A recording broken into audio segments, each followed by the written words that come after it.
Hi gang, Rob here. It is the afternoon of 3 August 2022. Coming to you with another one of my off-the-wall top 10 lists. We're doing this on an 88-degree day, windy, and a storm rolling in Northeast Indiana. So today's top 10 list, and keep in mind guys, these top 10 lists are completely subjective. I have no data. They're just my opinions over a lifetime of consuming American culture, global musical culture. Just my opinion. Today's list, the top 10 male rock singers of all time.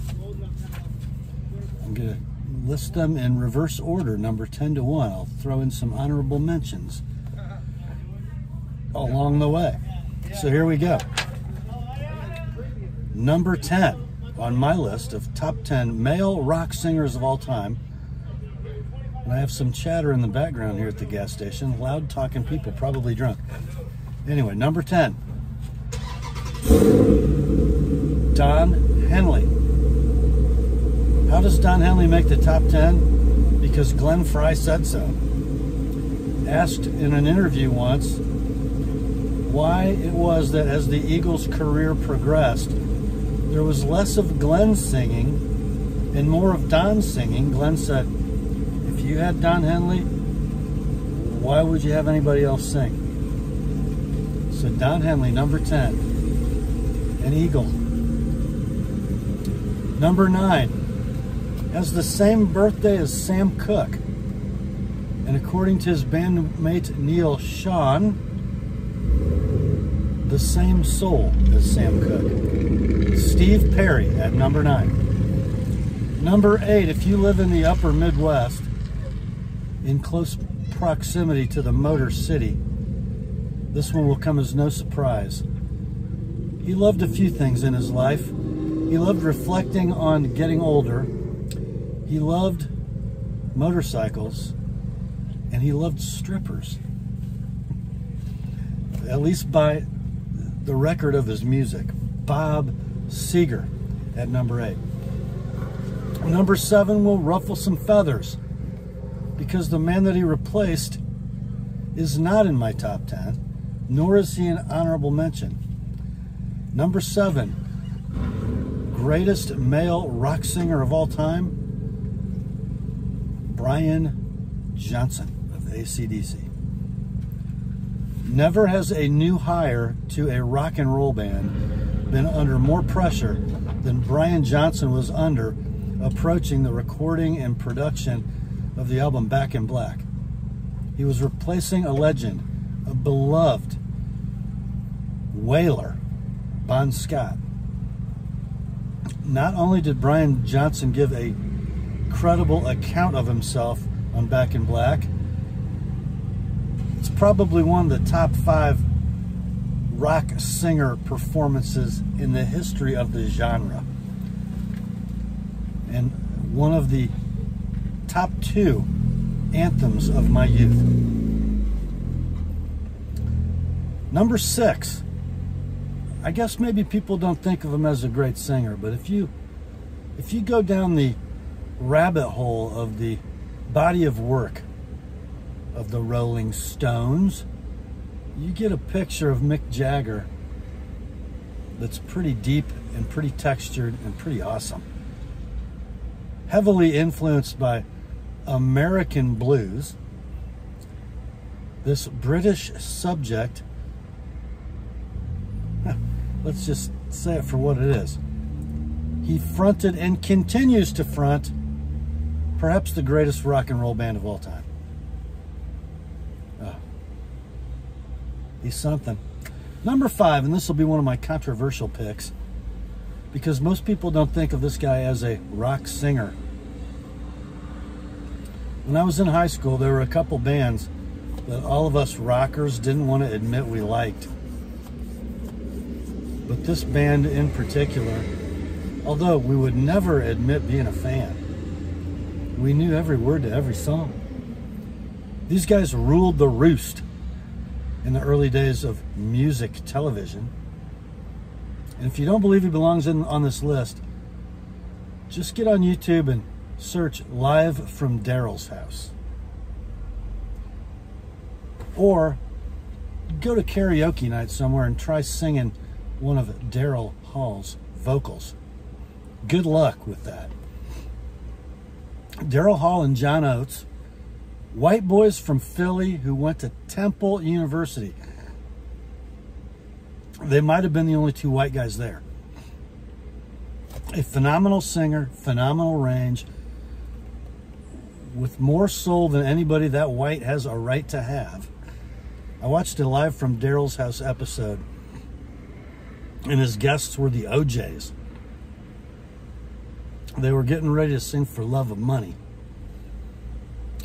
And the lead singer of the OJs was kind of explaining, before they lit it up, explaining who was going to sing what part when, and he was giving Daryl his part, and Daryl just kind of was like, yeah, okay. And he felt the need to start explaining to Daryl exactly how this was going to work, and Daryl just said, he goes, I got this. You don't understand. I got it. We'll be fine. And they ripped it up. And the OJs, in their 70s, just stood and looked at Daryl Hall, perhaps the whitest man in R&B, with their mouths agape, and they could not believe what came out of this guy's mouth during that song. Daryl Hall, number 5. Number 4, the lead singer for definitely one of the top 5 bands of all time, had amazing range, a superb upper register with no falsetto, and he liked to wear on stage the blouses of the lasses he had befriended the night before. And that's as cleaned up as I can make it. Yes, the lead singer of Led Zeppelin, Robert Plant, at number 4. Number 3, I was talking about anthems of my youth, soundtracks of my teen years. I just have 2 things to say about this guy. No, I have 4 things to say about this guy. Montrose, Standing Hampton.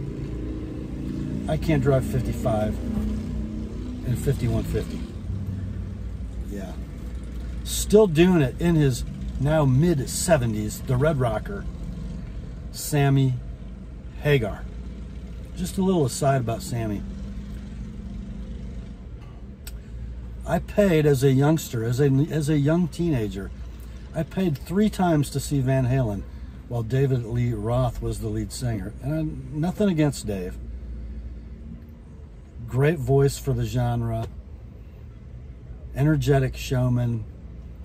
But 3 times I saved my paper route money, my busboy money, to see Van Halen live in Fort Wayne, Indiana. And all 3 times I watched a drunken David Lee Roth stumble around the stage, talk too much, and sing about 30% of the words to the songs and forgot most of them.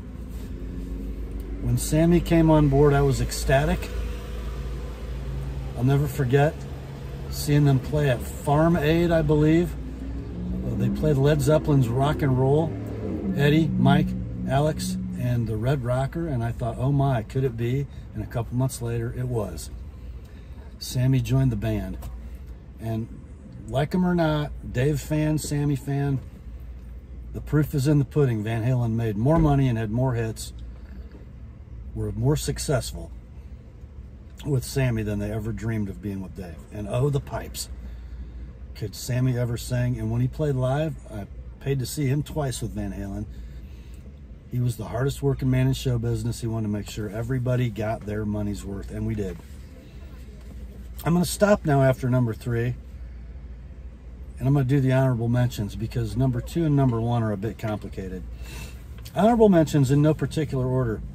Phil Collins, lead singer of Genesis and drummer, who played drums on a couple of Eric Clapton albums, and try to not think of his MTV era pop career, but his Genesis career and his early solo career. Next, Greg Almond of the Almond Brothers. You know, in the 70s, when it came to Southern blues-based rock, there were two bands. Most of us remember there being one band named Lynyrd Skynyrd. But as we really dig into the genre and the era, the Almonds were just better. And nobody had a better blues voice for a white man than Greg. Next, a guy who gets too little credit in the history of rock and roll. Didn't play an instrument. He was a pure front man. He was regarded as a pretty boy in a bad boys band. But man, what a voice. Roger Daltrey, lead singer of The Who. Next honorable mention, one of my favorites of all time. Had a texture and a quality to his voice that was amazing. Think of him as Bob Dylan who could carry a tune. Tom Petty, love him. May he rest in peace. And the last honorable mention, I was obsessed with this band in my high school and college years, and it was a retro band then. He fancied himself a poet. When they started out, he couldn't even face the audience. He was so shy and full of stage fright. He played entire concerts with his back to the audience, and then he snapped out of it. And oh, did he snap. Jim Morrison of The Doors. Okay, now we get to number 2 and number 1. And I've toiled over this for months because I was raised by a rock and roll OG. You know, my dad grew up in the late 50s and early 60s, and he watched The King, and The King was the king. And he taught me to hate the Beatles, and I still do. And you know, for a lot of years I thought, he's the king for a reason. It should be indisputable. And I've waffled. But number 2 is the king, Elvis Presley. That brings us to number 1. I might have mentioned a few months ago, I went down a rabbit hole, as many of us did, because of a certain movie that came out a couple of years ago. But when it comes to being a band leader, having impeccable musical timing, his guitarist said he was a freaking metronome. And knowing that and watching him live, it's fact. He had a 4-octave vocal range. When he reached the top of his range and went to falsetto, it was seamless.